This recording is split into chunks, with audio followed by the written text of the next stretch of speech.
son développement est un souci partagé par tous.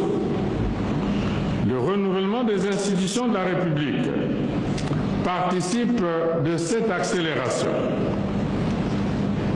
Voilà pourquoi le Conseil des ministres sera rapidement amené à convoquer le corps électoral plus tôt que prévu, afin que l'élection présidentielle se tienne dans le courant du premier trimestre de l'année 2016.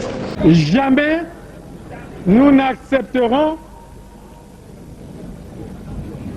que soient organisées des élections hors la loi. Aujourd'hui, nous lançons un défi aux locataires du Palais du Peuple, M. Denis Sassou Nguesso, pour stopper la surenchère et le risque d'une escalade militaire. Mettons en place une véritable commission nationale électorale indépendante, procédant à un recensement administratif sérieux en vue d'établir un fichier électoral fiable, faisant prendre à la force publique l'engagement solennel de ne pas tirer sur le peuple souverain, permettant aux Congolais de la diaspora de voter à la prochaine élection présidentielle, donnant accès libre aux médias publics, à toutes les sensibilités politiques et la société civile. Organisons tout ça avec le concours de la communauté internationale. Et après, Denis Sassou Nguesso pourra se présenter être candidat comme il veut. On verra s'il est capable de gagner une élection présidentielle libre, démocratique et transparente.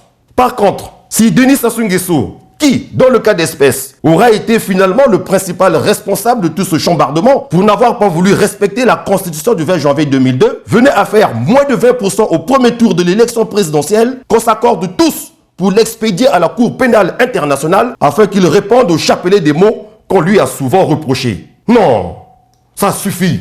Qu'est-ce qu'il y a à prendre en otage tout un pays? Voilà. J'ai demandé au ministre de l'Intérieur d'élaborer un avant-projet de loi électorale qui définit de nouvelles dispositions sur la préparation, l'organisation et le déroulement des élections dans notre pays, en se conformant aux principales conclusions du dialogue national de Sibiti, ainsi qu'aux recommandations des concertations et consultations qui avaient précédé ce dialogue.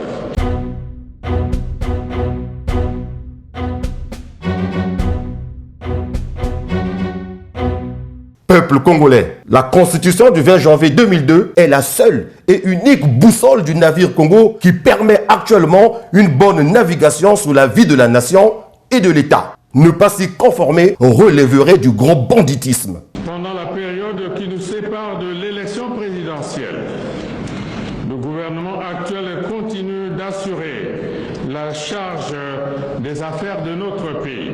Regardez-le. Il est obligé, par égoïsme et zèle, de bricoler une légitimité très contestée en slalomant entre deux constitutions. C'est rigolo.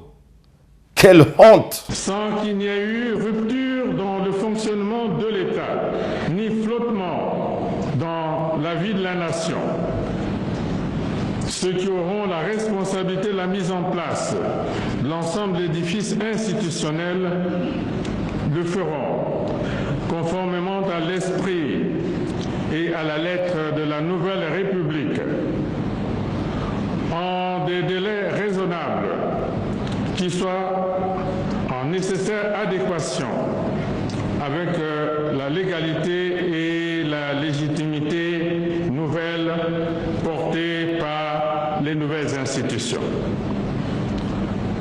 Au bout de ce processus que je vous propose avec confiance, notre peuple aura, avec bonheur, achevé l'œuvre démocratique mise en chantier le 25 octobre 2015.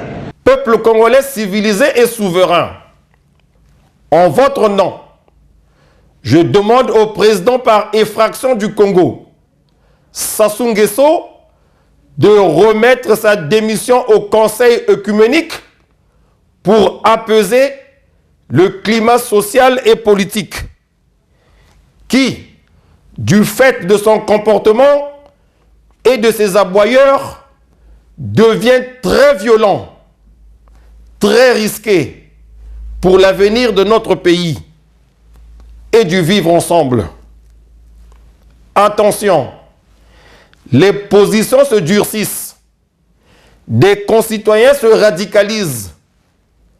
Le pays risque l'implosion si nous n'y prenons garde.